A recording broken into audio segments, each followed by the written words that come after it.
হরে কৃষ্ণ। সকল বৈষ্ণবের চরণ আমার প্রণাম। ধন্যবাদ যারা জয়েন করেছেন আমাদের চৈতন্য ক্লাস। প্রণাম মাতাজি। তো আমরা চৈতন্য চরিতামৃতের আদি লীলায় আছি, দ্বিতীয় অধ্যায়ে। আজকে আমরা কত নম্বর শ্লোক থেকে পড়বো? 40, রাইট? তো শুরুতে আমরা জয় রাধা মাধব মঙ্গলাচরণ দিয়ে শুরু করছি।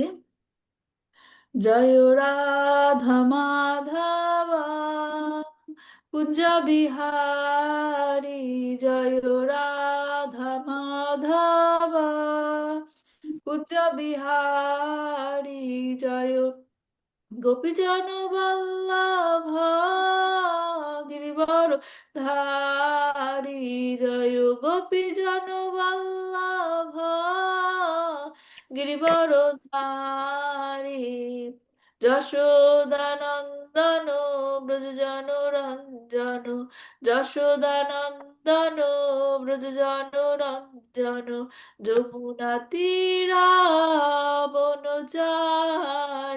যমুনা তীরাবনচারী, জয় রাধা মাধব কুঞ্জ বিহারী, জয় রাধা মাধব কুঞ্জ বিহারী, হরে কৃষ্ণ কৃষ্ণ কৃষ্ণ হরে হরে, হরে রাম রাম, রাম রাম হরে হরে, হরে কৃষ্ণ কৃষ্ণ কৃষ্ণ কৃষ্ণ হরে হরে, হরে রাম রাম, রাম রাম হরে হরে, জয় প্রভুপাদা প্রভুপাদা প্রভুপাদা, জয় প্রভুপাদা, জয় জয় প্রভুপাদ প্রভুপাদ প্রভুপাদ, জয় জয় প্রভুপাদ, নিতাই গৌরা হরি বল হরি বল হরি বল, নিতাই গৌরা হরি বল, নিতাই গৌরা হরি বল হরি বল হরি বল, নিতাই গৌরা হরি বল। ওম অজ্ঞানাতিমিরন্ধস্য জ্ঞানাঞ্জনশলাকয়া চক্ষুর্মিলিतं येन তস্मै শ্রীগুরুবে নমঃ। শ্রীচৈতন্যমনোভীষ্টं স্থাপিतं येन भूतले स्वयं रूप कदा मह्यं ददाति स्वपदान्तिकं। वन्देऽहं श्रीगुरु श्रीयुतपदकमलं, श्रीगुरून् वैष्णवांश्च श्रीरूपं साग्रजातं सहगण रघुनाथान्वितं तं सजीवं साद्वैतं सावधूतं परिजनसहितं कृष्णचैतन्यदेवं श्रीराधाकृष्णपादान् सहगण ललिता श्रीविशाखान्वितांश्च। नमोऽयं विष्णुपादाय कृष्णप्रस्थाय भूतले श्रीमते भक्तिवेदान्त स्वामिनिति नामिने। नमस्ते सरस्वती देवे गौरवाणी प्रचारिणे, निर्विशेष शून्यवादी पाश्चात्य देशतारिणे। वत्सकल्पतरुभ्यश्च कृपा सिन्धुभ्येव च पतितानां पावनेभ्यो वैष्णवेभ्यो नमो नमः। नमो महावदन्नाय कृष्ण प्रेमप्रदायते कृष्णाय कृष्ण चैतन्य नाम्ने गौरतीर्षे नमो नमः।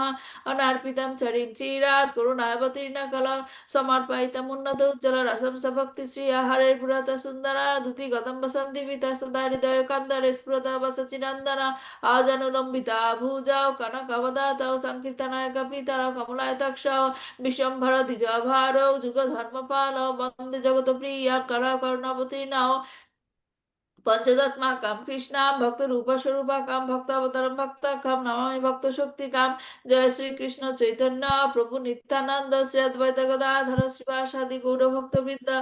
हरे कृष्णा कृष्ण कृष्ण हरे हरे, हरे राम राम राम हरे हरे, हरे कृष्णा कृष्ण कृष्ण हरे हरे, हरे राम राम राम हरे हरे, हरे कृष्णा कृष्ण कृष्ण हरे हरे, हरे राम राम राम हरे हरे।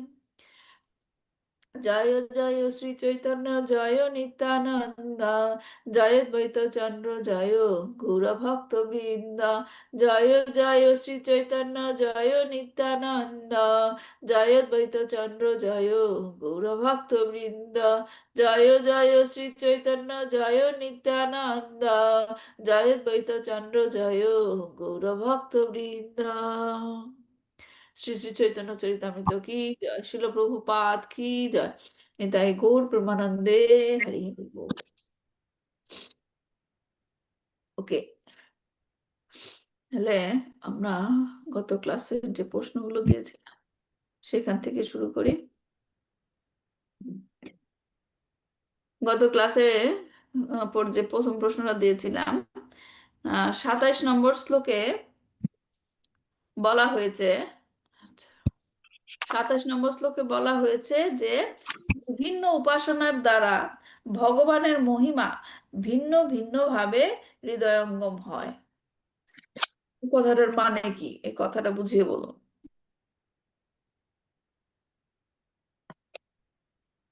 বিভিন্ন উপাসনার দ্বারা ভগবানের মহিমা ভিন্ন ভিন্ন ভাবে হৃদয়ঙ্গম হয়, কথাটার মানে কি?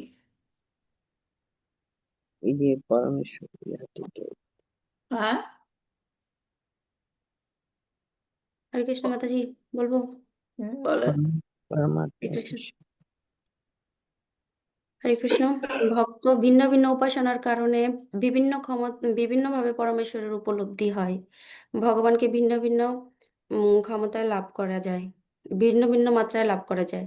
গীতায় ভগবান বলেছেন যে যেভাবে যে রূপে আমার ভজন করে, আমি তাকে সেই রূপেই আহ সেই রূপেই তোমার কাছে প্রকাশিত হব।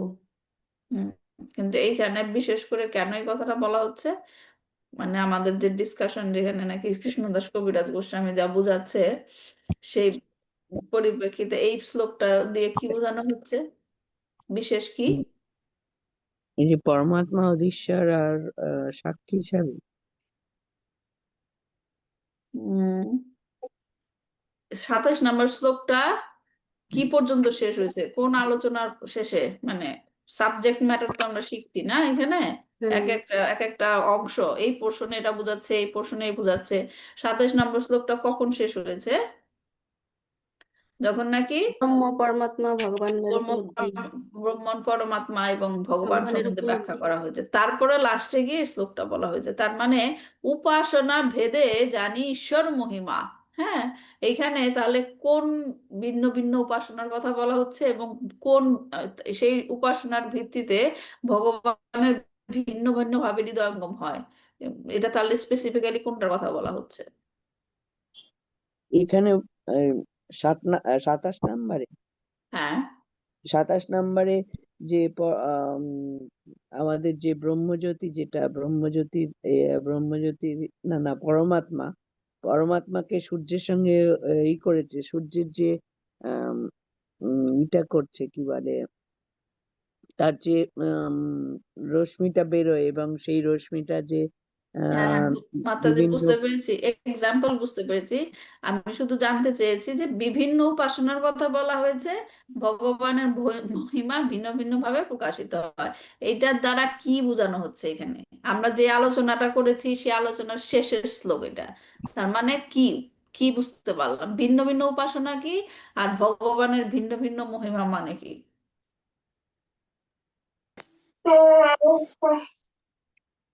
হরে কৃষ্ণ মাতাজি, কেউ হচ্ছে পরমাত্মা, এক আচ্ছা ঠিক আছে রাখুন। হ্যাঁ, বলেন মন্দিরা মাতাজি। হচ্ছে এক এক কিন্তু যারা নারায়ণের পূজা করেন তারা নারায়ণের লীলা স্মরণ করে। কেউ না না, যদি কৃষ্ণের নারায়ণের কথা এখন আসে নাই, নারায়ণের কথা এখন আসে নাই, 27 নম্বর শ্লোকে নারায়ণের কথা এখন আসে নাই। এটা হচ্ছে কিন্তু যে পরমাত্মা ভগবান পর্যন্ত, এখানে ভগবানের উপলব্ধির কথা বলেছি। 3 মার্গের কথা বলা হয়েছে। উপাসনা মানে 3টা মার্গ: জ্ঞান মার্গ, যোগ মার্গ, আর হচ্ছে ভক্তি মার্গ। ভক্তি মার্গ। হ্যাঁ, এর হচ্ছে 3 ধরনের উপাসনা, 3 মার্গের 3 ধরনের উপাসনা। 3 ধরনের উপাসনার মাধ্যমে ভগবানের ভিন্ন ভিন্ন মহিমা, মানে জ্ঞান মার্গে ব্রহ্মণ উপলব্ধি হবে, যোগ মার্গে পরমাত্মার উপলব্ধি করতে হবে আর ভক্তি দ্বারা ভক্তিভাবে ভগবানকে জানা যাবে। ভগবানের উপলব্ধি। এটা এই জিনিসটা এইভাবে বুঝতে হবে না?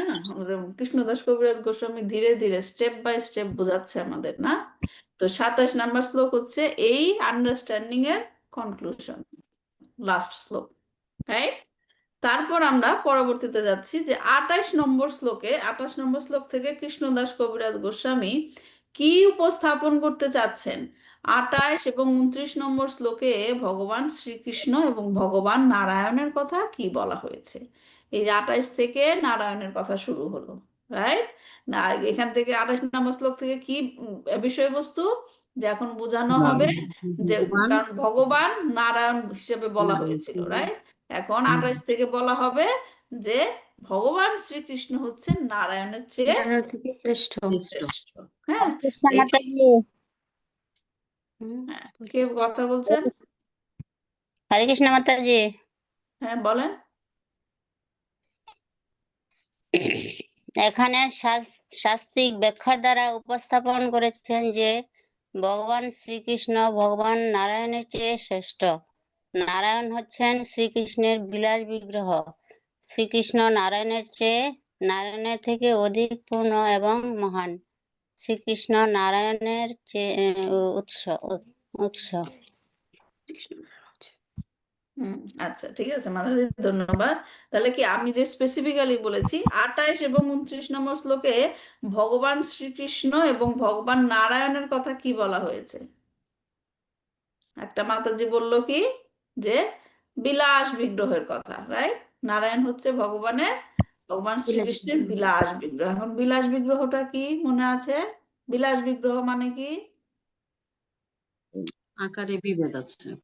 আকারে বিনয়। এখন এখানে নারায়ণকে বলা হচ্ছে ভগবানের বিলাস বিগ্রহ, তার মানে আকার একটু ভিন্ন আছে। কি ভিন্নতা ভগবান শ্রীকৃষ্ণ এবং নারায়ণ? ভগবান হচ্ছেন চতুর্ভুজ। নারায়ণ ভগবান নারায়ণ চতুর্ভুজ। চতুর্ভুজ, এই ভগবান দ্বিভুজ। হ্যাঁ, বুঝতে পারছেন? স্টেপ বাই স্টেপ বুঝতে হবে। তার মানে কি বিলাস বিগ্রহ, নারায়ণ হচ্ছে বিলাস বিগ্রহ কার?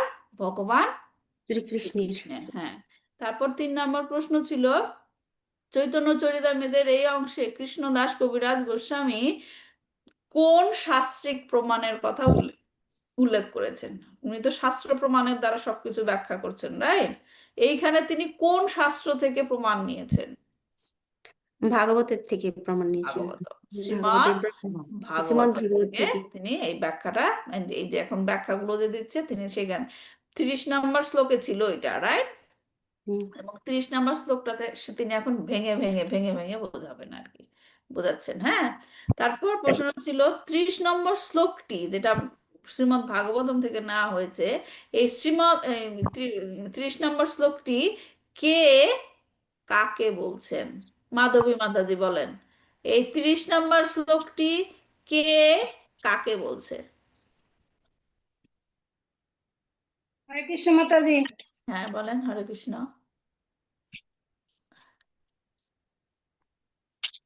বলেন। 3 নম্বর প্রশ্ন। 4 নম্বর প্রশ্ন, আমি হরে কৃষ্ণ প্রশ্নটা বলে, মাতাজি, 3 নম্বর প্রশ্ন। হ্যাঁ,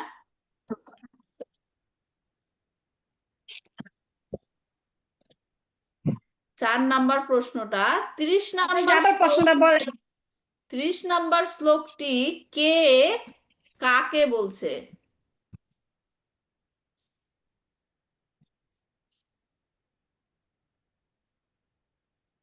ডিস্টার্ব করতেছে আচ্ছা, মাতাজি। disturb 3 হচ্ছে। নম্বর প্রশ্ন, আবার 3 নম্বর মনে হয় প্রশ্ন না? নেটের সমস্যা। আচ্ছা, ঠিক আছে, প্রিয়তোষ প্রভু বলেন 30 নাম্বার শ্লোকটি কে কাকে বলছে? হরে কৃষ্ণ মা, প্রণাম। প্রণাম। ব্রহ্মা শ্রীকৃষ্ণকে বলছে। ব্রহ্মা শ্রীকৃষ্ণকে বলছে, ঠিক আছে। কখন বলছে? 5 নম্বর শ্লোক। আচ্ছা, 4 নম্বরে। 4 নাম্বারে বলেন কখন বলছে। কখন বলছে বলেন প্রিয়তোষ প্রভু। বললেন তো ব্রহ্মা শ্রীকৃষ্ণকে বলছে, কিন্তু কখন বলছে? যখন মা আপনার ওই ভুল বুঝতে পেরেছিলেন, কি? যখন তার ভুল বুঝতে পেরেছিলেন। আচ্ছা, প্রিয়তোষ প্রভু কন্টিনিউ করেন। মাধবী মাতাজি উনি বলছিলেন। প্রিয়তোষ প্রভু কন্টিনিউ করেন। ব্রহ্মা শ্রীকৃষ্ণকে বলছেন, রাইট? কখন বলছেন?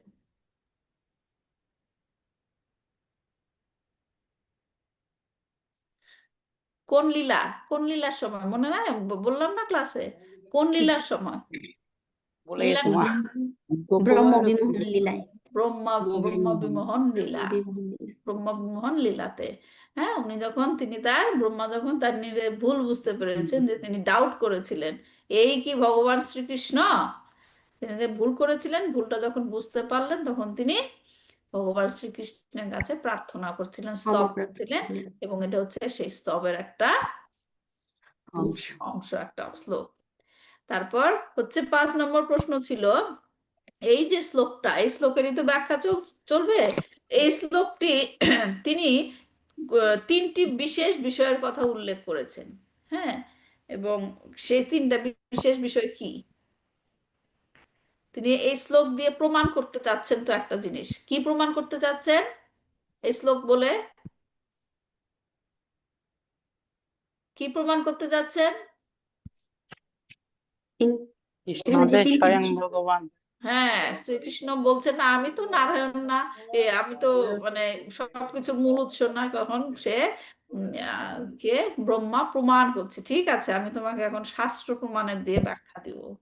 হ্যাঁ, তো এখন 3টা বিষয়ের উল্লেখ করেছেন তিনি এখানে এই শ্লোকে। কি কি 3টা বিষয়, যেগুলো আমরা এখন পড়ছি, আমাদের 3টা বিষয় জানতে হবে। কি কি 3টা বিষয়? এই 1 যে নাম্বার, পরমাত্মা, পরমাত্মা, পরমাত্মা, 1 নম্বর আদিশা, পরমাত্মা, মানে তুমি তুমি হচ্ছে সব, মানে পরমাত্মা সবার মধ্যে সর্বকারণের কারণ। অবস্থিত। 2 নাম্বার, আর আশ্রয়। অধিষ্ঠা, আধিশা, আদিশা, আদিশা আধিশা, মানে কি? পরম অধিষ্ঠান, পরম নিয়ন্তা, নিয়ন্তা। আদিশ কথাটার মানে কি ব্যাখ্যা করেছিলাম? আ আধিশা মানে কি? ঈশা মানে কি?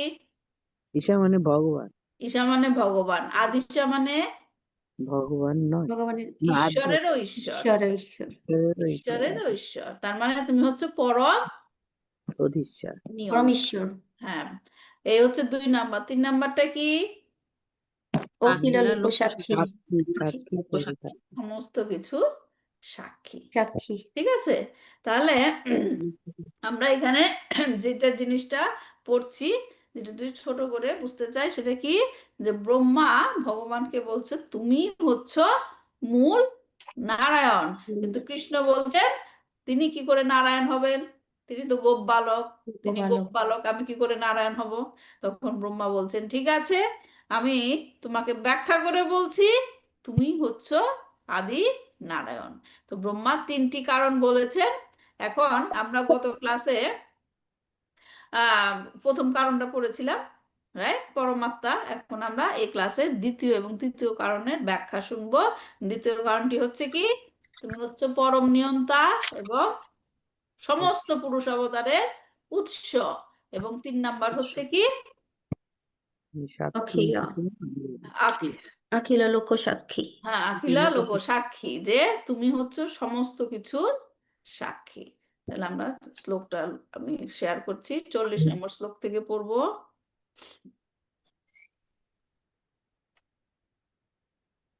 দেখা যাচ্ছে, রাইট? হ্যাঁ, না না না, হ্যাঁ।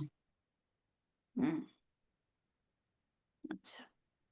জীবেরও ঈশ্বর পুরুষ আদি অবতার, তাহা সবা হইতে তোমার ঐশ্বর্য অপার। পুরুষ অবতারেরা হচ্ছেন জীবের ঈশ্বর, কিন্তু তোমার ঐশ্বর্য ও শক্তি তাদের থেকে অধিক। হ্যাঁ, তো আমরা এখানে দেখতে পাচ্ছি যে বলা হচ্ছে পুরুষাদি অবতার। তার মানে আদি যখন বলা হয় একের বেশি, রাইট? আদি যখন বলা হয় তার মানে হচ্ছে একের বেশি। তার মানে পুরুষ অবতার কারা? 3টা, রাইট? সেই পুরুষ অবতার মানে একের অধিক অবতার। হ্যাঁ, 3টি পুরুষ অবতার, কে নাম বলতে পারবেন 3টি পুরুষ অবতারের নাম? 3টি পুরুষ অবতার। কারণদক্ষাই বিষ্ণু, গর্ভদক্ষাই বিষ্ণু and ক্ষীরোদক্ষাই বিষ্ণু। হ্যাঁ, এখন আমরা এগুলো ব্যাখ্যা সব পড়েছি, রাইট? এরা হচ্ছে কি সমস্ত সৃষ্টি, সমস্ত কিছুর সৃষ্টি তাদের থেকেই হয়েছে। এরা হচ্ছেন কিন্তু এরা হচ্ছে ভগবান, জীবের কাছাকাছি ভগবান। কারণ যখন নাকি সৃষ্টি মানুষ করে তখন মনে হয় যে মহাবিষ্ণুর থেকে সবকিছু সৃষ্টি হয়েছে, তার মানে তিনি হচ্ছেন ঈশ্বর। হ্যাঁ, তাই এখানে কি বলছে যে জীবের ঈশ্বর, পুরুষ অবতার এরা হচ্ছে জীবের ঈশ্বর। ঈশ্বর। হ্যাঁ, এবং এদেরকে বলা হচ্ছে এখানে এই শ্লোকে যে যে তিনজন পুরুষ অবতার আছে যারা নাকি জীবের ঈশ্বর, হুম, তাদের থেকে তোমার ঐশ্বর্য এবং শক্তি অধিক। হুম, যে জাস্ট একটু মনে করার জন্য আমরা যেটা পড়েছিলাম যে কৃষ্ণ থেকে কিভাবে আসলো এই পুরুষ অবতারটা, কৃষ্ণের থেকে প্রথমে আসলো কে? বলরাম, বলরাম, প্রথম সম্প্রসারণ বলরাম, বলরাম থেকে প্রথম, চতুর্ভুজ, হ্যাঁ প্রথম প্রথম চতুর্ভুজ, চতুর্ভুজ। চতুর্ভুজের নাম কি কি? বাসুদেব, বাসুদেব, শঙ্কর্ষণ, শঙ্কর্ষণ, প্রদ্যুম্ন, অনিরুদ্ধ। অনিরুদ্ধ। এখন সেই শঙ্কর্ষণ থেকে কে আসলো? না, শঙ্কর্ষণ থেকে প্রথম ভগবানের নারায়ণ, রাইট? নারায়ণ, নারায়ণ আসলো, নারায়ণ থেকে কি হলো? দ্বিতীয় চতুর্ভুজ। চতুর্ভুজ, দ্বিতীয় চতুর্ভুজের মধ্যে আবার আসলো কে? বাসুদেব, বাসুদেব, শঙ্কর্ষণ, শঙ্কর্ষণ, অনিরুদ্ধ, দ্যুম্ন, প্রদ্যুম্ন, অনিরুদ্ধ। অনিরুদ্ধ। এবং সেই সংকর্ষণ থেকে কে আসলো? এটা হচ্ছে কি দ্বিতীয় সংকর্ষণ, রাইট? দ্বিতীয় সংকর্ষণ, তার থেকে কে আসলো? মহাবিষ্ণু বা কে? মহাবিষ্ণুর আরেকটা নাম কি? কারণোদকশায়ী বিষ্ণু। কারণোদকশায় বিষ্ণু। হ্যাঁ, এই কারণোদকশায় বিষ্ণু থেকে সমস্ত সৃষ্টি শুরু হলো। তার মানে প্রথম কার থেকে শুরু হয়েছে? ভগবান শ্রীকৃষ্ণ। শ্রীকৃষ্ণ। সেটাই এখানে বোঝাচ্ছে ব্রহ্মা, যে তা তোমার ঐশ্বর্য এবং শক্তি সেই পুরুষ অবতার থেকে অধিক, যদিও জীবেরা মনে করে এই পুরুষ অবতারেরাই হচ্ছে ঈশ্বর। ঠিক আছে, তারপর পরবর্তী শ্লোকে আবার ব্যাখ্যা করছে, অতএব অধীশ্বর তুমি সর্বপিতা, তোমারও শক্তিতে তারা জগত রক্ষিতা। মানে তাই তুমি হচ্ছে সকলের অধীশ্বর, সকলের পরম পিতা। তারা মানে পুরুষ অবতারেরা তোমার শক্তিতে শক্তিমান হয়ে জগৎ পালন করে। হ্যাঁ, জগৎ পালন করে তারাই হচ্ছে। তারপর কি বলছে তাদের কথা? নারায়ণ যাতে করহ পালন, অতএব তুমি মূল, তুমি হও, অতএব হও তুমি মূল নারায়ণ।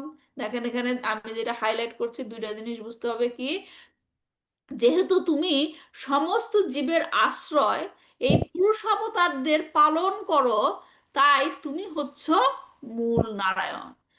শিল প্রভুপাদের অনুবাদ, তাৎপর্য, শিল প্রভুপাদ কি জয়। এই জগতে সমস্ত জীবের পালনকর্তা হচ্ছেন তিনজন পুরুষ অবতার, কিন্তু শ্রীকৃষ্ণের শক্তি এই পুরুষ অবতারদের থেকেও অধিক ব্যাপক এবং প্রবল। তাই শ্রীকৃষ্ণ হচ্ছেন আদি পিতা ও প্রভু, যিনি তার বিবিধ অংশ প্রকাশের দ্বারা সমস্ত সৃষ্টির প্রতিপালন করেন। যেহেতু তিনি সমস্ত জীবের আশ্রয় এই পুরুষ অবতারদেরও পালন করেন, তাই শ্রীকৃষ্ণই যে মূল নারায়ণ সেই বিষয়ে কোনো সন্দেহ নাই।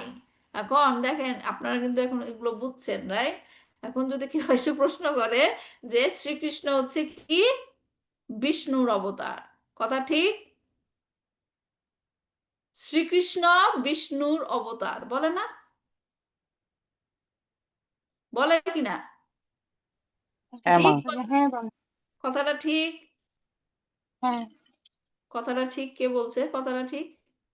মাতাজি মানে এমনি মানুষে বলে ওটা ঠিক বলছে যে, কিন্তু অবতার তো না, বিষ্ণুর অবতার না, তাহলে ভগবানের আপনাকে তো আপনাকে এসে বললে আপনি বলবেন হ্যাঁ কৃষ্ণ বিষ্ণুর অবতার? না, বিষ্ণুর অবতার না, ওটা বলবো না। হ্যাঁ, তা কেন বলবেন না? এই যে এগুলো শিখছি আমরা এখানে। কোথায় বিষ্ণু ছিল, কোথায় নারায়ণ, শ্রীকৃষ্ণ কোথায়? ঠিক আছে? হ্যাঁ, তাহলে হ্যাঁ, এখানে যে বলছে নারের অয়ন, নার কে? নার আমরা প্রথম দিকে তার পড়েছিলাম। মানে নার কারণ কে? হচ্ছে তাই। না, নার মানে জল। হ্যাঁ জলও হয়, আরেকটা আরেকটা কি? নারের অয়ন বলছে, অয়ন মানে কি? আশ্রয়। আর নার মানে কি? জীব। আর জীবের জীবের হ্যাঁ, যেন নারায়ণকে বলা হয় জীবের আশ্রয়। হ্যাঁ, ও তো এখানে কি বলছে, তুমি হচ্ছে নারায়ণ হচ্ছে কি সমস্ত জীবের আশ্রয়, যাতে করহ পালন এবং সেই আশ্রয়কে তুমি পালন করো। বুঝতে পারছেন ব্যাপারটা? নারের অয়ন মানে যে নাকি সমস্ত জীবের আশ্রয় এবং তুমি সেই আশ্রয়কে পালন পালন করো। করছে। হ্যাঁ, তাহলে জীবের আশ্রয়ের আশ্রয়স্থল তুমি। কথাটা বোঝা গেল? জীবের আশ্রয়ের আশ্রয়স্থল। এখন এই জিনিসটা কিভাবে একটা উদাহরণ দিয়ে যদি আমরা বুঝতে চাই তাহলে ভালো করে বোঝা যাবে। যেমন ধরেন আম, ভাত রান্না করার সময়, রাইট, ভাত রান্না করার সময় বড় একটা কৌটার মধ্যে চাল রাখেন না? হুম রাখেন তো। হ্যাঁ, এখন চাল থেকে ভাত যে রান্না করবেন চাউলটা বের করেন একটা বাটি দিয়ে বা কৌটা দিয়ে, বের করেন তো। তো এখন ওই উম, বড় বড় বাসনটা থেকে, বড় কৌটা থেকে যে ছোট কৌটা দিয়ে চালটা উঠালেন, ওই কৌটা কি আপনা আপনি উঠে আসবে? না, না, ওটাকে ওটাকে কে তুলে আনবে? আমি বা অন্য কেউ। আমরা নিজেই হ্যাঁ, আমি আমরা তুলবো নিজেই বা অন্য কেউ তুলবে। আমার হাত বা আপনার হাত, রাইট। তার মানে কি, চাউলটাকে কে ধারণ করেছে? কৌটা, কৌটা। কৌটা কৌটাটাকে কে ধারণ করেছে? হাত বড় কৌটাটা, বড় কৌটাটা। বড় না, কৌটা হাত তো, বড় কৌটা তো প্রথমেই ছিল, বড় কৌটা ধারণ করবে কেন? আমি বড় না, কৌটার থেকে চালটা উঠাচ্ছি, রাইট। এখন ছোট চালটাকে প্রথমে ধারণ করলো কে? আমার কৌটা, ছোট ছোট ছোট কৌটা। কৌটা, কৌটা। এখন ছোট কৌটাটা আমি ওইখান থেকে বের করছি, কে বের করছে? আমার আমার হাত, হাত, হাত আমার হাত। তাহলে প্রকৃতপক্ষে চাউলকে কে ধারণ করেছে? হাত আমার না, হাত। আমার হাত।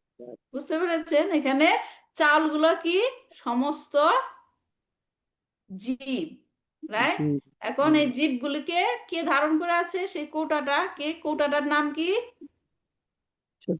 এই বড় নারায়ণ। কৌটাটা। নারায়ণ। হ্যাঁ, এখন এই নারায়ণকে কে তুলে আনলো? আমার হাত, রাইট। এই হাতকে ভগবান, ভগবান শ্রীকৃষ্ণ। শ্রীকৃষ্ণ ভগবান। বুঝতে পেরেছেন? হ্যাঁ, জীবের আশ্রয়ের আশ্রয় স্থল। হ্যাঁ, তো ঠিক সেই রকম।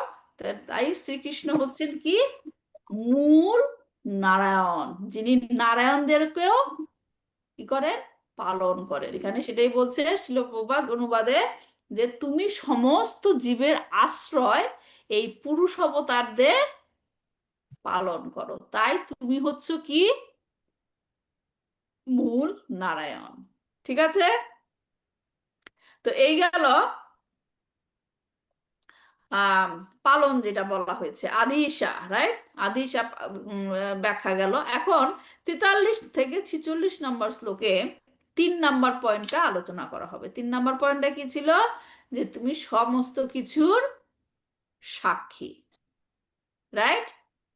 সবাই কোথায় চলে গেল ক্যামেরা অফ করে? না, হ্যাঁ, আমি এখানে আছি। হ্যাঁ, আচ্ছা, 3 নম্বর, তাহলে কি 3 নম্বর কারণটা এখন কি ব্যাখ্যা করবে? যে সাক্ষী, তুমি হচ্ছ সমস্ত কিছুর সাক্ষী। সেটা হচ্ছে 43 থেকে 46 নম্বর শ্লোক পর্যন্ত। আখিলা লোকা সাক্ষী, আখিলা লোকা সাক্ষী। 43 নম্বর শ্লোক কি বলছে? তৃতীয় কারণ তৃতীয় কারণ শুনো শ্রী ভগবান, অনন্ত ব্রহ্মাণ্ড বহু বৈকুণ্ঠাদি ধাম। এখানে এখানে কি বলছে? এটা বৈকুণ্ঠাদি মানে কি? আমি একটু আগেই বললাম আদি মানে কি, যখন নাকি কোনো ওয়ার্ডের শেষে আদি লাগায়, মানেটা কি? ওটা হলো সর্বপ্রথম, হ্যাঁ, ওর আগে কিছু নেই। না, একজন ই পড়েন শ্রীকৃষ্ণ চৈতন্য প্রভু অনেক, নিত্যানন্দ আদি শ্রী মানে অনেক, অদ্বৈত অনেকগুলা, গদাধর শ্রীবাসাদি গৌর ভক্তবৃন্দ, মানে কি আদি মানে কথাটা? একের বেশি। একের বেশি। অনেকগুলা, হ্যাঁ, অনেক বেশি। বেশি। তাহলে এখানে দেখেন বৈকুণ্ঠ আদি, তাহলে কয়টা বৈকুণ্ঠ আছে? বহু অনেকগুলো। বৈকুণ্ঠ, বহু বহু বৈকুণ্ঠ দেব। বৈকুণ্ঠ। বহু। বহু বৈকুণ্ঠ, তাহলে বহু বৈকুণ্ঠে এক একটা বৈকুণ্ঠে কে কে থাকে? নারায়ণ থাকে। নারায়ণ থাকে। তার মানে কি নারায়ণ একজন নাকি বহু? বহু, বহু নারায়ণ। বহু নারায়ণ। হ্যাঁ, বৈকুণ্ঠ, অনেক বৈকুণ্ঠ। তাহলে এখানে কি বলছে? অনন্ত ব্রহ্মাণ্ড বহু বৈকুণ্ঠাদি ধাম।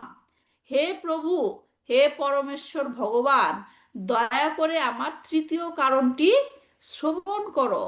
অনন্ত ব্রহ্মাণ্ড ও বৈকুণ্ঠাদি ধাম রয়েছে। ইহে যত জীব তার ত্রৈকালিক কর্ম, তাহা দেখো সাক্ষী তুমি জানো সব মর্ম। ত্রৈকালিক মানে কি? তিন কাল। তিন কাল মানে তিন কাল কি কি? অতীত, বর্তমান আর ভবিষ্যৎ। হ্যাঁ। তো এই জড় জগৎ ও চিৎ জগতের সমস্ত জীবের অতীত, বর্তমান ও ভবিষ্যতের সমস্ত কার্যকলাপ তুমি প্রত্যক্ষ করো। যেহেতু তুমি হচ্ছ সমস্ত কার্যকলাপের সাক্ষী, তাই তুমি সব কিছুর মর্ম জানো। তাহলে এখান থেকে আমরা কি দেখছি দেখেন, অনেক কিছু পয়েন্ট। এক হলো আমরা জানলাম বৈকুণ্ঠ ধাম একটা না, বৈকুণ্ঠাদি অসংখ্য বৈকুণ্ঠ আছে। হ্যাঁ, এখানে আবার বলছে যে অনন্ত ব্রহ্মাণ্ড, অনন্ত ব্রহ্মাণ্ড আছে, সেটা তো আমরা জানি। হুম। আবার সেখানে কি বলছে, ইথে ইথে, হ্যাঁ, এই যে দুইটার জিনিস বলা হলো, ব্রহ্মাণ্ড এবং কি বৈকুণ্ঠ। ইথে যত জীব, এই জড় জগৎ এবং চিৎ জগতের সমস্ত জীবের, তার মানে কি চিৎ জগতেও জীব আছে, হুম রাইট? চিৎ জগতেও জীব আছে। এখন সেটা বলছে যে তাদের যে ত্রৈকালিক কর্মের কথা বলা হচ্ছে, তা হলো অনন্ত ব্রহ্মাণ্ডে এবং বৈকুণ্ঠ ধামে অবস্থিত অসংখ্য জীবের অতীত, বর্তমান এবং ভবিষ্যতের কর্মের কথা বলা হচ্ছে, যার সবকিছুর সাক্ষীকে ভগবান। ভগবান, ভগবান শ্রীকৃষ্ণ। হ্যাঁ, ভগবান শ্রীকৃষ্ণ। তাহলে দেখেন অসংখ্য ব্রহ্মাণ্ড যেমন রয়েছে, অসংখ্য বৈকুণ্ঠ রয়েছে এবং সেখানকার অসংখ্য জীবও রয়েছে। তাহলে এখানে আমরা যদি আরেকটু এই জিনিসটা আরো বেশি কনফিডেন্টলি বা প্রমাণের সহকারে বুঝতে চাই, তাহলে আমরা দেখব গীতাতে ভগবান নিজেই এই কথা বলেছেন। গীতাতে ভগবান নিজেই বলেছেন যে সপ্তম অধ্যায় 26 নম্বর শ্লোকে তিনি কি বলেছেন, বেদাহাম সামাতীতানি বর্তমানানি চার্জুনা ভবিষ্যানি চা ভূতানি মাম তু বেদানা কশ্চনা। কি বলছে? বেদাহাম, বেদা মানে কি জানা, জ্ঞান, যেটা আমি জানি। বেদাহাম মানে কি? হাম মানে কি? অহম মানে আমি। আমি, তার মানে বেদা হাম মানে আমি জানি। কি জানি? বেদ। সামাতিতানি, অতীতের সবকিছু। সামাতিতানি মানে অতীতের সবকিছু। তারপর কি বলছে? বর্তমানানি, বর্তমানানি মানে বর্তমানে সব। বর্তমানের সবকিছু। চার জুনা, ও অর্জুন। চারজন অর্জুন। ভবিষ্যানি চা ভূতানি, ভবিষ্যানি মানে কি? ভবিষ্যতের। ভবিষ্যতের ব্যাপারে। ভবিষ্যতে। চা ভূতানি, ভূতানি মানে কি? যা ভূতানি ভূত। মানে ঘটবে, যা ঘটবে। হ্যাঁ, ভূতানি সকল সবকিছু যা ঘটবে। ভূত, ভূতানি, ভূত মানে না, ভূত মানে কি ভূত জীব, মানে ভবিষ্যৎ। না জীব। ভূতানি, ভূতানি। হ্যাঁ, তাহলে কি বলছে? ভবিষ্যানি চা ভূতানি। হ্যাঁ, তাহলে মানে বলছে অতীত জানি, বর্তমান জানি, ভবিষ্যৎ জানি। কাদের? ভূতানি। জীবদের। ভূতানি মানে জীবের। লাস্টের লাইনে কি বলছে? মাম তু বেদানা কাশ্চানা। হ্যাঁ, মাম মানে কি আমি, আমাকে। হ্যাঁ, তু তুমি, তার মানে কি বেদা, বেদা মানে জানা, না মানে জানতে পারে না, কাশ্চানা কিন্তু আমাকে কেউই জানতে জানতে পারে। জানতে পারে না। কিন্তু আমি সবার কি পরমেশ্বর ভগবান রূপে আমি অতীত, বর্তমান এবং ভবিষ্যৎ সম্বন্ধে সম্পূর্ণরূপে অবগত। আমি সমস্ত জীব সম্বন্ধে জানি, কিন্তু আমাকে কেউ জানতে পারে না। এটা, এটার আর একটা প্রমাণ কি দেখেন, গীতাতে আর একটা প্রমাণ আছে। যখন নাকি আম, কি বলে অর্জুনকে বলা হচ্ছিল যে কি যেন বলছিল যে আহ, কৃষ্ণ যখন সবকিছু বলছিল, তখন আম, আহ, অর্জুন বলছিল কৃষ্ণকে যে তুমি আর আমার বয়স তো একই রকমের, তাহলে তুমি। বহুনি মে ব্যতীতানি জন্মানি তবে চারজন। হ্যাঁ, বহুনি মে ব্যতীতানি জন্মানি হ্যাঁ তব চারজন, বউ হ্যাঁ তোমার আমার বহু জন্ম অতীত হয়েছে। বউ জন্ম হয়েছিল তার আগে আর কি জিজ্ঞেস করছিল যে তোমারও তুমি হয়েছে, জানলে কি আমারও করে, হয়েছে, সবাই তুমি সবাই জানলে কি করে, তোমার আর আমার বয়স তো একই অনেকটা, কারণ তুমি আমার বন্ধু, কিন্তু আমার ওই সব পূর্বের কথা তুমি সবকিছু জানলে কি করে। তখন কৃষ্ণ কি বলেছিল যে যে এই যে আমার জ্ঞান, এই যে জ্ঞান আমি তোমাকে দিচ্ছি, এই জ্ঞান আমি পূর্বে বিবর্ষণকে দিয়েছে। মনুকে দিয়েছি, বিবস্বানকে বিবস্বানকে সূর্যদেবকেই দিয়েছি, দিয়েছিলাম, এবং সূর্যদেবকে। সেই জ্ঞান আস্তে আস্তে কি হলো, এখন পরম্পরার তোমাকে মাধ্যমে আস্তে আস্তে এক সময় সেটা লুপ্ত হয়ে গেছে। লুপ্ত হয়ে গেছে। তাই সেটা আমি আবার তোমাকে আমি এখন দিচ্ছি, দিচ্ছি। কৃষ্ণ পুনরায় দিচ্ছি। এই জন্মের আগে বহু বহু জন্ম হয়েছে তোমার আর আমার, মানে কি ভগবানের তো আর জন্ম হয় না, ভগবান সেরকম ভাবে আবির্ভূত হয়েছিল যে আবির্ভূত বহু হয়। বহু জন্ম এরকম হয়েছে তোমার আমার, তোমার কিছু মনে নাই, আমার আমার আমার সব সকল সব মনে আছে। সবকিছু মনে আছে। তার মানে তিনি কি সবকিছুর সাক্ষী। হ্যাঁ, তাহলে দেখেন সেদিনে কোন ক্লাসে শুনছিলাম, কথাটা সুন্দর বলেছে যে ও চৈতন্যচরণ প্রভু ক্লাসে বলেছে যে দেখেন এখানে ভগবান বলছে আমি সবকিছু জানি, তুমি কিছু জানো না আমার সম্বন্ধে, এমনকি আমরা আমাদের সম্বন্ধেও জানি না, আমাদের অতীতে কি হয়েছে ভুলে গেছি না, আর আমরা বর্তমানেও অনেক সময় কালকে কি করলাম সেটাও ভুলে যাই, আর ভবিষ্যৎ জানা তো দূরের কথা, রাইট। তাহলে এখানে কি যে আমরা বর্তমান দেখি, আমাদের একটা জিনিস দেখেন খুব সুন্দর করে তিনি বলেছেন যে আমরা যখন পরিকল্পনা করি না কিছু, ভবিষ্যতের পরিকল্পনা করি, তখন আমাদের বর্তমানে কি ঘটছে বা অতীতে কিছু একটা হয়েছে সেটা দেখে আমরা ভবিষ্যতে কি করবো একটা প্ল্যান করি, রাইট। যে এটা এটা হয়েছে, এখান থেকে শিক্ষা নিয়ে আমরা ভবিষ্যতে একটা প্ল্যান করি। কিন্তু ভগবান কি করে বানচাল অনেক সময় ঠিক করে, অনেক সময় বানচাল করে দেয়। না আমার পয়েন্টটা বুঝতে বুঝতে পারছেন যে আমরা বর্তমান এবং অতীত দেখে ভবিষ্যতের প্ল্যান করি, রাইট। আর হ্যাঁ, ভগবান কি করে ভগবান আগেই ভগবান ভবিষ্যৎ সবকিছু নিজেই ঠিক করে রেখেছে। ভগবান ভবিষ্যৎ জেনে আমাদের বর্তমানে কি হবে সেটা ঠিক করে। আচ্ছা আচ্ছা। বুঝতে আমরা পারছেন পয়েন্টটা? হ্যাঁ, আমরা অতীত আর বর্তমান দেখে ভবিষ্যতের প্ল্যান করি, আর উনি ভবিষ্যতে কি আছে সেটা দেখে এখন বর্তমানে প্ল্যান করি। বর্তমানে আমাদের কি করা উচিত, কি করলে আমাদের ভালো হবে সেটা সে সেটা ঠিক করে। তাহলে কোনটা ভালো?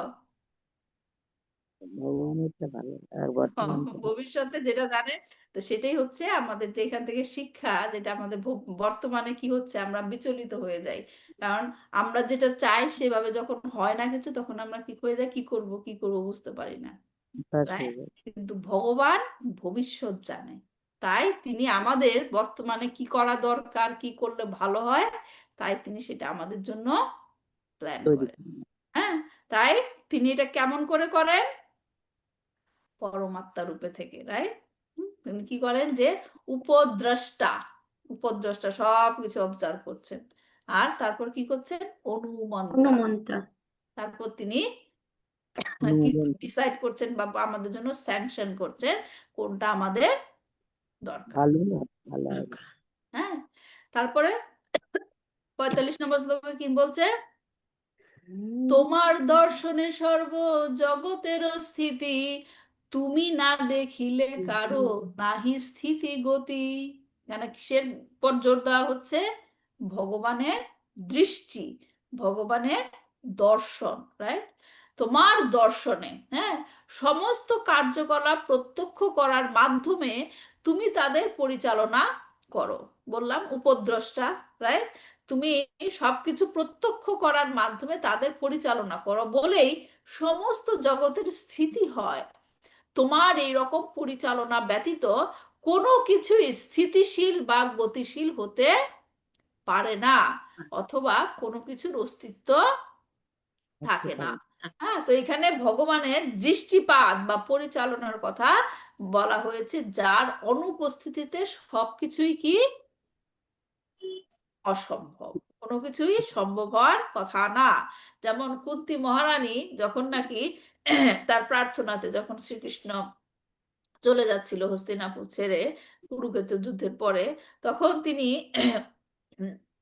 কুন্তী মহারানী তাকে বলেছিলেন যে এই সমস্ত জনপদ সর্বতোভাবে সমৃদ্ধ হয়েছে কারণ প্রভূত পরিমাণে শস্য ও ঔষধি উৎপন্ন হচ্ছে, বৃক্ষসমূহ পরিপক্ক ফলে পরিপূর্ণ হয়েছে, নদীগুলো প্রবাহিত হচ্ছে, গিরিসমূহ ধাতুতে পূর্ণ হয়েছে এবং সম্পূর্ণ সম্পদে সমুদ্র সম্পদে পূর্ণ হয়েছে।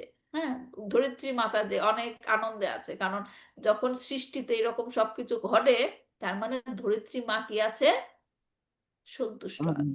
হ্যাঁ, তো পরের লাইনে তিনি বলছেন যার সে এই সবই হয়েছে কারণ সেগুলোর উপর তোমার শুভ দৃষ্টিপাত হয়েছে। ভগবানকে বলছে, তার মানে ভগবানের দৃষ্টিপাতের ফলে সবকিছু সম্ভব। হ্যাঁ, যেমন কেননা সমস্ত কিছুই পরিচালিত হচ্ছে ভগবানের অধ্যক্ষতায়। হ্যাঁ, কি বলেছেন? মায়া ধাকসে না প্রকৃতি। কে বলেছেন কথাটা? মায়া ধাকসে না প্রকৃতি। মায়া কে বলেছে কথাটা? মায়ার অধীনে প্রকৃতি রয়েছে। হ্যাঁ, কে বলেছে কথাটা? মায়া ধাকসে না। মায়া মানে কি? মায়া ধাকসে না মানে আমার পরিচালনায় এই প্রকৃতি চলমান। ভগবান বলেছে। ভগবান শ্রীকৃষ্ণ গীতাতে বলেছে মায়াধ্যক্ষে না, অধ্যক্ষতা বলে না, অধ্যক্ষ। আমার অধ্যক্ষতায় সমস্ত প্রকৃতি চালিত হচ্ছে। হয়। এবং আমরা এটাও দেখি যে সৃষ্টি সৃষ্টি কিভাবে সম্ভব হয়েছিল আমরা ব্যাখ্যা করেছিলাম না? মহাবিষ্ণু থেকে তার তার দৃষ্টিপাতে শরীরের লোমকূপ থেকে ব্রহ্মাণ্ড বের হয়েছিল, কিন্তু সেই ব্রহ্মাণ্ডে জীবকে সঞ্চারিত করেছিল কিভাবে? কারণদাত্তাই বিষ্ণুর হ্যাঁ, মাধ্যমে কারণদক্ষ বিষ্ণু কি করেছিল? সৃষ্টি দৃষ্টিপাত যে করেছিলেন। সঞ্চারিত করলো, কিভাবে করেছিল? দৃষ্টিপাত করেছিলেন কি দৃষ্টিপাত করেছিল কার উপর? ঈশ্বরের উপর সমস্ত এই জল এই মানে তাতে যে জীবদের ওপর দৃষ্টিপাত করেছিলেন। না, জীবদের র- উপর। রমা জীবদের, হ্যাঁ, রামা। রামা, রামা হ্যাঁ, তার উপর দৃষ্টিপাত করার ফলে তাকে গর্ভবতী করেছিল, রাইট? আমার গর্ভবতী করেছিল এবং সেই দৃষ্টিপাতের নাম কি মনে আছে? ভগবান যে দৃষ্টিপাতের দ্বারা এই প্রকৃতি বা রামাকে জীব দ্বারা গর্ভবতী করলো, সেই দৃষ্টিপাতের নাম কি?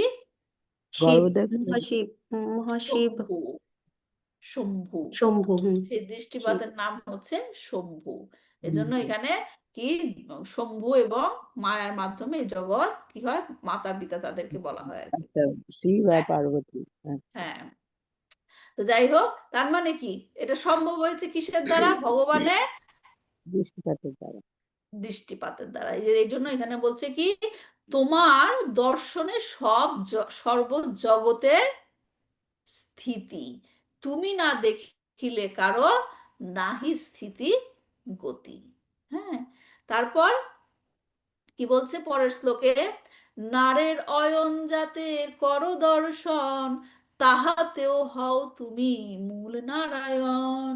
তুমি সমস্ত জীবের কার্যকলাপ দর্শন করো, কারণ সেই কারণেও তুমি হচ্ছ মূল নারায়ণ। পরমাত্মা রূপে শ্রীকৃষ্ণ প্রাকৃত প্রাকৃত ও অপ্রাকৃত উভয় জগতের সমস্ত জীবের হৃদয়ে বিরাজ করেন। পরমাত্মা রূপে তিনি হচ্ছেন অতীত, বর্তমান ও ভবিষ্যৎ অর্থাৎ সর্বকালের সর্বজীবের সমস্ত কার্যকলাপের সাক্ষী। জীব তার পূর্বের শত সহস্র জীবনে কি করেছে তা সবই শ্রীকৃষ্ণ জানেন এবং বর্তমানে তারা কি করছে তাও তিনি জানেন। তাই তাদের বর্তমান কার্যকলাপের পরিপ্রেক্ষিতে ভবিষ্যতে তারা কি ধরনের ফল লাভ করবে সেই সম্বন্ধেও তিনি পূর্ণরূপে অবগত। ভগবত গীতায় বর্ণিত হয়েছে যে জড়া প্রকৃতির প্রতি তার দৃষ্টিপাতের ফলে জড় সৃষ্টির প্রকাশ হয়, তার অধ্যক্ষতা ব্যতীত কোনো কিছুরই অস্তিত্ব থাকতে পারে না। লাস্টের লাইনটা ইম্পর্টেন্ট কি? যেহেতু তিনি প্রত্যেক জীবের আশ্রয়স্থল স্বরূপ মহাবিষ্ণুকেও প্রত্যক্ষ করেন, হ্যাঁ, মহাবিষ্ণুকেও তিনি প্রত্যক্ষ করেন, তাই তিনি হচ্ছেন মূল নারায়ণ। এই যে অধ্যক্ষতার কথা বলছে যে ভগবান আমাদের অতীত বর্তমান দেখে আমাদের ভবিষ্যতে কি হবে তার কি, যে আমরা তো ভবিষ্যতে একটা ফল পাবো, সেটা একজন অবজার্ভ করছে এবং কি কি ফল পাবো তা নির্ধারণ করছে। হ্যাঁ, এটা আমরা একটা উদাহরণ দিয়ে বুঝিয়েছিলাম, মনে আছে কারোর? স্কুলের টিচার, ক্লাসের পরীক্ষা, মনে আছে কারোর? মনে নাই, রাইট? যেমন ধরুন অনেকে এটা ব্লেম করে যে এখানে বলছে ভগবান কি সবকিছু আমাদেরকে দেয়, তিনি আমরা কি ফল পাবো তিনি করেন, তার মানে যা ফল পাচ্ছি কষ্ট পাচ্ছি ভগবানের দোষ, তাই না? ভগবানকে ব্লেম করে না? ওই যে টিচারের গল্প বলছেন যে যে যেরকম পড়াশোনা করবে তার সেই ফলটা হবে। তো আমরা যখন ভগবানের নামে দোষ দিচ্ছি, কিন্তু আমরা যে পড়াশোনা ভালো করেছে তার ফলটা ভালো হবে, আর যে পড়াশোনা করেনি তার ফলটা খারাপ হবে, সে পাস করতে পারবে না। এটাই হ্যাঁ, তাহলে এখানে টিচারের কাজটা কি? টিচারের কাজটা করা যে তাকে তাদের গাইড করা কিভাবে পড়াশোনা করলে কি ফল পেতে পারো। হ্যাঁ, টিচার যে স্টুডেন্ট হাইয়েস্ট মার্ক পেলো, 80% মার্ক পেলো, আর যে নাকি 30% মার্ক পেলো, কি এমন মানে এর জন্য কি টিচার দায়ী? না, যে সেই ওনার মানে উপদেশটা নিয়েছেন, সে সে পড়াশোনা করেছে, সে ভালো রেজাল্ট করেছে। হ্যাঁ, তো আমরা নিজেরাই দায়ী আমাদের ভালো মন্দ হ্যাঁ, ফল এই তার জন্য। জিনিসটা বুঝতে হবে, তাই পরীক্ষার খাতায় মানে তিনি পরিচালনা করছেন, এজন্য কি পরীক্ষার সময় কি ইনভিজিলেটর থাকে না, একজন পরীক্ষাটা পরিদর্শন করে, সবকিছু অবজার্ভ করে, এবং তারপরে তুমি যে আমি যেরকম লিখবো সেরকম আমি পরীক্ষার খাতায় যা লিখবো সেরকম আমি মার্ক পাবো, এই যে একটা পরিচালনা, সেই পরিচালনাটা করছে কে? সেই টিচার। কিন্তু আমি কি মার্ক পেয়েছি সেটা নির্ভর করছে আমি কি লিখেছি, সেখানে টিচারের কোনো হাত ভূমিকা নেই। নেই। এই জিনিসটাই হচ্ছে অধ্যক্ষ, সেটাই বলছে ভগবান, মায়া ধাকসে না প্রকৃতি, সেটা হচ্ছে সে অবজার্ভ করে। হ্যাঁ, সে আমাকে দুঃখ কষ্ট সে দিচ্ছে না, আমি সৃষ্টি করেছি, আমি পাচ্ছি। এজন্য ভক্তরা কি মনে করে, ভক্তদের এই সময়ে যে আমি মনে হয় আরো বেশি কষ্ট পাওয়ার কথা ছিল, ভগবান আমার কষ্ট কমিয়ে আরো দিয়ে। হ্যাঁ, আর যখন নাকি কোনো কিছু লাভ করে আনন্দ পায় তখন কি মনে করে, আমি আসলে এত কিছু পাওয়ার উপযুক্ত না, কিন্তু ভগবান আমার প্রতি কৃপাময় তাই তিনি আমাকে এত কিছু দিয়েছেন। দিয়েছেন। এটাই হচ্ছে সঠিক সঠিক কি বলবো, মানে ভক্তের আন্ডারস্ট্যান্ডিং। হ্যাঁ, এটা হচ্ছে এইভাবেই হচ্ছে চিন্তা করতে হবে, তাহলে কি হবে, জীবনে দুঃখ কষ্ট কি করতে পারবে না, অতটা আমাদেরকে ইফেক্ট করতে পারবে না। তো যাই হোক, তাই এখানে কি বলছে এই শ্লোকে, তাই যেহেতু তুমি সমস্ত কিছু পরিচালনা করছো, সমস্ত কিছুর সাক্ষী তুমি, তাই তুমি হচ্ছ মূল নারায়ণ। নারায়ণ। তো এই শ্লোকের মাধ্যমে শেষ হলো ব্রহ্মার ব্যাখ্যা, ওই তিনটা জিনিসের ব্যাখ্যা যেটা আমরা 30 নম্বর শ্লোকে পড়েছিলাম। তো তারপর ভগবান আহ এই ব্যাখ্যা শুনে এখন ভগবান বলছে, কৃষ্ণ কহেন ব্রহ্মা তোমার না বুঝি বচন, জীব হৃদি জলে বৈশে সেই নারায়ণ। শ্রীকৃষ্ণ আবার বলছেন, ও ব্রহ্মা, তুমি যে কি বলছো আমি বুঝতে পারছি না, শ্রী নারায়ণ হচ্ছেন তিনি যিনি সমস্ত জীবের হৃদয়ে বিরাজ করেন এবং কারণ সমুদ্রের জলে শয়ন করেন। এখন এখানে দেখেন একটা প্রশ্ন আসতে পারে যে ভগবান শ্রীকৃষ্ণও জানেন তিনি সর্বকিছুর উৎস, রাইট? তিনি হচ্ছেন ভগবান শ্রীকৃষ্ণ, তো তিনি কেন এরকম করে ব্রহ্মাকে বারবার খালি বলছেন যে তুমি কি বলছো, এগুলো ভুল, আমি না, আমি মূল নারায়ণ না, কেন এগুলো ভগবান বলছে বলেন তো ব্রহ্মাকে? আমাদের মনে দ্বিধাদ্বন্দ্ব আসে যে কে কোনটা আসল, সেইটা উনি ক্লিয়ার করার জন্য ওনাকে হ্যাঁ, এই বিভ্রান্ত তিনি হ্যাঁ সেটা দেখছেন যে ব্রহ্মা যা বিশ্বাস করছে, হ্যাঁ তিনি যা বিশ্বাস যিনি বুঝেছেন তা, সেটা কতটা দৃঢ়, কতটা দৃঢ়, সেটাই সে ভগবান এখানে বলছেন, এজন্য এগুলো বলছেন। তো কৃষ্ণ বলছেন, তুমি কি বলছো আমি বুঝতে পারছি না। হ্যাঁ, আমি তো গোপ বালক, হ্যাঁ তোমার এত কঠিন কঠিন কথা আমি বুঝতে পারছি না। তুমি যে বলছো আমি সর্বজীবের হৃদয়ে পরমাত্মা রূপে থাকি, কিন্তু পরমাত্মা মানে তো নারায়ণ, যিনি হচ্ছেন নারের আশ্রয়, তাছাড়াও সেই নারায়ণ যে নাকি পরমাত্মা রূপে থাকে, সে তো সমুদ্রে থাকে, রাইট? পরমাত্মাকে কর্ণদোষায় পরমাত্মাকে পরমাত্মা হচ্ছে ক্ষীরোদকশায়ী বিষ্ণু। ক্ষীরোদকশায়ী বিষ্ণু, তিনি কোথায় শয়ন করেন? কারণ সাগরে। আহ তিনি কোথায় শয়ন করেন? কি সমুদ্রে। হ্যাঁ, ক্ষীরসাগরে। কে বলছেন? ওই যে প্রিয়তোষ বাবু বলছিলেন। হ্যাঁ, ক্ষীর সমুদ্রে, রাইট? সমুদ্র। ক্ষীরোদকশায়ী বিষ্ণু, রাইট? ক্ষীরোদকশায়ী বিষ্ণু। তো সেটাই ভগবান বলছেন, দেখেন তিনটা পুরুষ অবতার, রাইট? কারণোদকশায়ী বিষ্ণু, গর্ভোদকশায়ী বিষ্ণু, ক্ষীরোদকশায়ী বিষ্ণু। সাই মানে কি? তিনটা বিষ্ণুই কোথায় শয়ন করে আছে? সমুদ্রে শায়িত। হ্যাঁ, কারণোদকশায়ী বিষ্ণু কোথায় শয়ন করে আছে? কারণ কারণ সমুদ্রে। সমুদ্রে। কারণ সমুদ্রে। গর্ভোদকশায়ী বিষ্ণু কোথায় শয়ন করে আছে? গর্ভোদক্ষ, গর্ভদক্ষ। হ্যাঁ। ক্ষীরোদক তারপর লাস্টে কি? ক্ষীরোদকশায়ী। বিষ্ণু ক্ষীরোদসাগরে। হ্যাঁ, তার মানে কি সাই, সব ভগবানই সাই, কোথায়? জলে, রাইট? সমুদ্রে। সেই জন্যই এখানে ভগবান বলছেন যে জীব হৃদি জলে বইসে, তারা তো সমুদ্রে শয়ন করে আছে। হ্যাঁ, আর আমি তো এখানে গোপ বালক বৃন্দাবনে আছি, তাহলে আমি নারায়ণ হলাম কি করে, রাইট? তো আমি তো সমুদ্রে থাকি না, তাহলে আমি নারায়ণ হলাম কি করে? তখন ব্রহ্মা দেখেন আবার উত্তর দিচ্ছে যে ব্রহ্মা কহে জলে জীবে যেই নারায়ণ, সেই সব তোমার অংশ, এ সত্য বচন। দেখেন কিভাবে দৃঢ়তার সাথে সে বলছে যে আমি যেটা বলছি এটাই ঠিক, কারণ যে সমস্ত নারায়ণের কথা তুমি বলছো যে সমুদ্রে শয়ন করে আছে, এরা হচ্ছে তোমার অংশ। ব্রহ্মা উত্তর দিলেন, আমি যা বলেছি তা সত্য, কারণ সমুদ্রের জলে এবং জীবের হৃদয়ে যে নারায়ণ বিরাজ করেন, তারা হচ্ছেন তোমার অংশ প্রকাশ।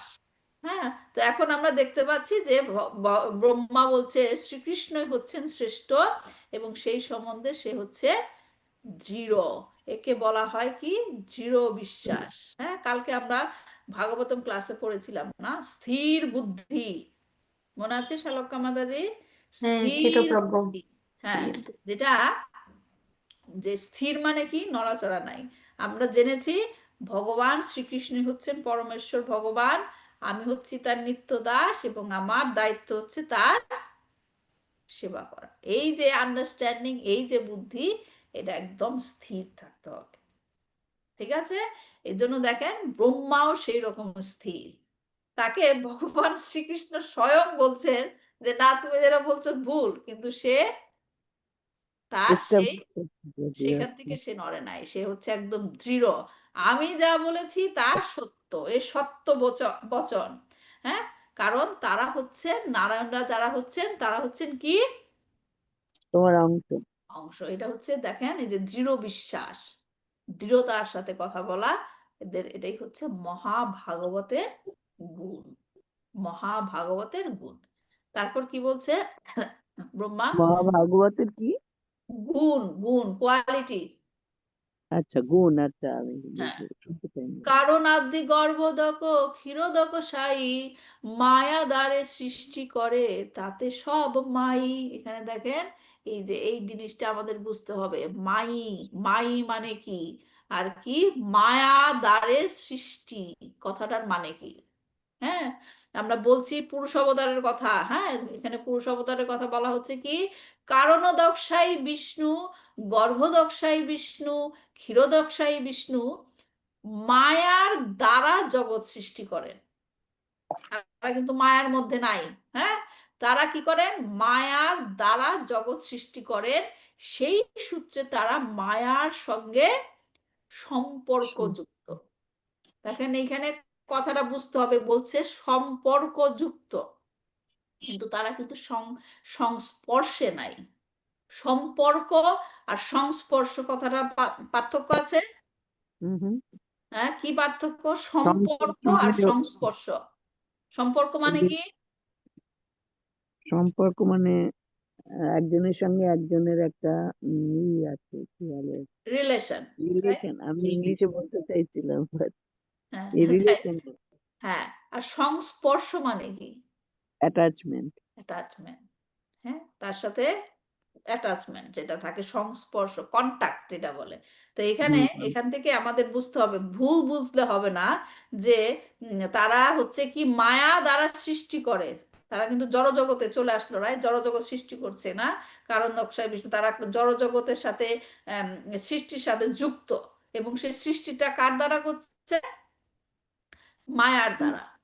তাহলে এখন অনেকে বলতে পারে যে তারা মায়ার সাথে যুক্ত, তা কিন্তু না। তারা হচ্ছে সম্পর্ক যুক্ত, কারণ তারা মায়ার দ্বারা জগৎ সৃষ্টি করছেন, কিন্তু তারা মায়ার সংস্পর্শে নেই। হ্যাঁ, তো পুরুষ অবতারা মায়ার সঙ্গে সম্পর্ক যুক্ত, তার মানে তারা মায়ার সংস্পর্শে নেই। মায়া মানে এখানে কোন মায়ার কথা বলা হচ্ছে? মহামায়া। মহামায়া, ভগবানের বহিরঙ্গা শক্তি। শক্তি। হ্যাঁ, তো পুরুষ অবতারেরা হলেন ভগবানের অংশ, কিন্তু পরম পুরুষ নয়, রাইট? পরম পুরুষ অবতার, সরি, প্রথম পুরুষ অবতার হচ্ছে কারণোদকশাই বিষ্ণু, যিনি সৃষ্টির শুরুতে দৃষ্টি নিক্ষেপের মাধ্যমে সৃষ্টি শুরু করেন, নিয়ন্ত্রণ করেন। যদিও তিনি এই মায়ার দ্বারা এই বিশ্ব ব্রহ্মাণ্ড সৃষ্টিতে যুক্ত, কিন্তু তিনি কি জড় প্রকৃতির প্রভাবে কলুষিত নন। নয়। পুরুষ অবতাররা কি করে? যে লীলা সম্পাদনের জন্য তারা কর্তৃত্ব করেন, মায়ার দ্বারা সবকিছু করেন, মায়ার উপর কর্তৃত্ব করেন, মায়া দ্বারা প্রভাবিত নন। হ্যাঁ, এই জন্য তাদেরকে বলা হচ্ছে কি মায়ী। বুঝা গেল? এজন্য তাদেরকে কি বলা হচ্ছে? মায়ী। মানে কি? তারা মায়াকে নিয়ন্ত্রণ করে, তারা মায়া দ্বারা নিয়ন্ত্রিত হয় না। নন। ঠিক আছে? তাহলে পরের থেকে, পরের শ্লোক থেকে এই যে পুরুষ অবতার, এই পুরুষ অবতারদের কথা বলা হচ্ছে। আমি পড়ে যাই, আর আমার 3 মিনিট আছে। সেই 3 জলাশয়ী সর্ব অন্তর্যামী ব্রহ্মাণ্ড বৃন্দের আত্মা যে পুরুষ নামী। এগুলো অত ব্যাখ্যা করার দরকার নেই, কারণ আমরা এগুলো অনেক ব্যাখ্যা করেছি ক্লাসে। জলে শয়নকারী এই 3 জন পুরুষ হচ্ছেন সব কিছুর পরমাত্মা। প্রথম পুরুষ হচ্ছেন ব্রহ্মাণ্ড সমূহের পরমাত্মা। কার কথা বলা হচ্ছে? কারণোদকশাই বিষ্ণু, রাইট? হিরণ্য গর্ভের আত্মা গর্ভদক্ষায়ী, ব্যষ্টি জীব অন্তর্যামী ক্ষীরোদক্ষায়ী। সমষ্টিগত জীবের পরমাত্মা হচ্ছেন গর্ভদক্ষায়ী বিষ্ণু, এবং ব্যষ্টি জীবের পরমাত্মা হচ্ছে ক্ষীরোদক্ষায়ী বিষ্ণু। হ্যাঁ, ব্রহ্মাণ্ডের ভেতরে ঢুকলো গর্ভদক্ষায়ী বিষ্ণু, সে হচ্ছে ব্রহ্মাণ্ডের পরমাত্মা, এবং তারপর প্রত্যেকটা জীবের মধ্যে ঢুকলো, সে হচ্ছে ক্ষীরোদক্ষায়ী বিষ্ণু, সেটা হচ্ছে পরমাত্মা, রাইট? তো মুড়ি খাইবানি, মুড়ি খাইবানি। একটু মিউট করছি। তারপর কি বলছে? এসবার দর্শনেতে আছে মায়া গন্ধ, তুরী ও কৃষ্ণের নাহি মায়ারও সম্বন্ধ। আপাত দৃষ্টিতে কি বলা হচ্ছে? যে এই সমস্ত পুরুষদের সঙ্গে মায়ার সম্বন্ধ রয়েছে, কারণ তারা মায়ার দ্বারা সৃষ্টি করছে, রাইট? মায়ার সম্বন্ধ রয়েছে, কিন্তু শ্রীকৃষ্ণ হচ্ছেন কি মায়াতীত, মায়ার উপরে, তার সঙ্গে মায়ার কোনো রকম সম্পর্ক নেই। কারণোদকশায়ী বিষ্ণু, গর্ভদক্ষায়ী বিষ্ণু এবং ক্ষীরোদক্ষায়ী বিষ্ণু, এই 3 পুরুষ অবতারের সকলেরই জড়া প্রকৃতি বা মায়ার সঙ্গে সম্পর্ক রয়েছে, কারণ তারা মায়ার দ্বারা তারা জড়জগৎ সৃষ্টি করেন। এই 3 পুরুষ যারা যথাক্রমে কারণ সমুদ্র, গর্ভ সমুদ্র এবং ক্ষীর সমুদ্রে শয়ন করেন, তারা হচ্ছেন সমস্ত কিছুর, সবকিছুর পরমাত্মা। কারণোদকশায়ী বিষ্ণু হচ্ছেন সমগ্র ব্রহ্মাণ্ডের পরমাত্মা, গর্ভদক্ষায়ী বিষ্ণু হচ্ছেন সমষ্টিগত জীবের পরমাত্মা, এবং ক্ষীরোদক্ষায়ী বিষ্ণু হচ্ছেন ব্যষ্টি জীবের পরমাত্মা। সৃষ্টির কারণে তারা যেহেতু মায়ার সঙ্গে সম্পর্কযুক্ত, তাই তাদেরকে বলা হয় তারা মায়ার সঙ্গে যুক্ত। কিন্তু শ্রীকৃষ্ণ হচ্ছেন মায়াতীত, তার সঙ্গে মায়ার কোনো সম্পর্ক নেই। তার এই চিন্ময় সম্পর্ক না সংস্পর্শ সরি সংস্পর্শ নেই, তার এই চিন্ময় স্থিতিকে বলা হয় কি? তুরীয় তুরীয়। তুরীয় বা মায়াতীত, যেটা ইংরেজিতে কি বলে তুরীয়র ইংরেজি ট্রান্সেন্ডেন্টাল। ট্রান্সেন্ডেন্টাল তুরীয়। হ্যাঁ, তুরীয়। তাহলে কি তিনি হচ্ছেন মায়াতীত। হ্যাঁ, নারায়ণদের কি কি বলা হয়? মায়া মায়া মায়াপতি। নারায়ণ মায়াপতি, রাইট? যিনি মায়াকে কন্ট্রোল করেন, মায়াপতি। হ্যাঁ, ঠিক আছে। মাই না তাহলে মাই পর্যন্ত যারা নিয়ন্ত্রণ করে। হ্যাঁ, মাইও বলা যায়, মাই, মায়াপতি। হ্যাঁ, আচ্ছা, যারা মায়াপতি বা মাইয়া। হ্যাঁ, যারা মায়াকে কন্ট্রোল করে, অধিপতি বলে না, অধিপতি, হ্যাঁ, সেরকম মায়াপতি। হ্যাঁ, যারা হচ্ছে মায়াকে কন্ট্রোল করে। এটা জিনিসটা একটা সূক্ষ্ম জিনিস, কিন্তু খুব বড় একটা জিনিস বোঝার জন্য, যে তারা মায়ার সঙ্গে সম্পর্কযুক্ত, কিন্তু মায়ার সংস্পর্শে, মানে তারা মায়া দ্বারা নিয়ন্ত্রিত নয়। এবং শ্রীকৃষ্ণের মায়ের সাথে সেই সংস্পর্শ বা সম্পর্ক কোনোটাই নাই, কারণ তিনি হচ্ছেন মায়াতীত বা তুরীয়। বোঝা গেছে? তাহলে আজকে এই পর্যন্তই থাক। নেক্সট উইকে আমরা পরবর্তী 53 নম্বর শ্লোক থেকে পড়বো। ঠিক আছে? কারো কোনো প্রশ্ন আছে? আচ্ছা, গর্ভদক্ষাই বিষ্ণু কি কোন সাগর এটা? গর্ভসাগর? গর্ভদক, গর্ভ সমুদ্র বলা হলো না, গর্ভদক। ক্ষীরোদয়, সাতটা সমুদ্র আছে, রাইট? ক্ষীরোদাক্ষায়ী, লবণাক্ত, লবণ দিয়ে তৈরি, ক্ষীর দিয়ে তৈরি, দুধ দিয়ে তৈরি। তো এটা কি গর্ভ মানে কি? গর্ভ মানে কি দিয়ে তৈরি? গর্ভদক্ষায়ী কারণদক্ষায়ী বিষ্ণু তো কারণ, যেটা নাকি তার শরীর, গর্ভদক্ষায়ী হচ্ছে অ্যালকোহল, তার অ্যালকোহল হতে হয়। শরীর থেকে সে জল সৃষ্টি করলো। ব্রহ্মাণ্ডের মধ্যে 3 ভাগ জল বলে না, হ্যাঁ, 3 ভাগ জল 1 ভাগ স্থল। একবার তার শরীর থেকে জলের সৃষ্টি করলো এবং সে জলে সে শয়ন করলো। সেটা হচ্ছে গর্ভদক্ষায়ী বিষ্ণু। সেটা গর্ভদক্ষায়ী বিষ্ণু নাকি হ্যাঁ, কারণদক্ষায়ী বিষ্ণু? কারণদক্ষায়ী সমুদ্র তো বিরাজ, বিরাজ যেটা সমুদ্র, বিরাজ সাগর বলে না, যেটা নাকি বামন দেব যখন নাকি তার পা উঠাচ্ছিল, তখন তার পায়ের নখ দিয়ে ছিদ্র হয়ে গেল, তখন সেখান থেকে জল সেটা কারণ, বেরিয়ে। সেটা কারণ সাগর তৈরি হয়েছিল। হ্যাঁ, গঙ্গা না? গঙ্গা যাই হোক, মেইন ওকে। জিনিসটা হচ্ছে এখানে বলা হয়েছে যে তারা সকল বিষ্ণুই হচ্ছেন পুরুষ অবতারেরা কি সমুদ্রে শয়ন করেছেন।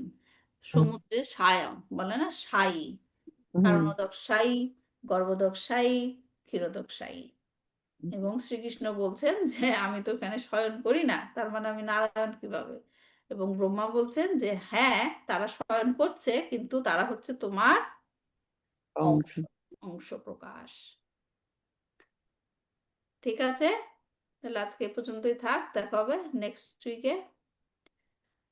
মঞ্চকল্পতরুভ্যশ্চ কৃপা সিন্ধুভ্যেব চ পতিতানাং পাবনেভ্যো বৈষ্ণবেভ্যো নমো নমঃ। শ্রী শ্রী চৈতন্য চরিতামৃত কি জয়, শিল প্রভুপাদ কি জয়, জয় গৌর, হরি হরি।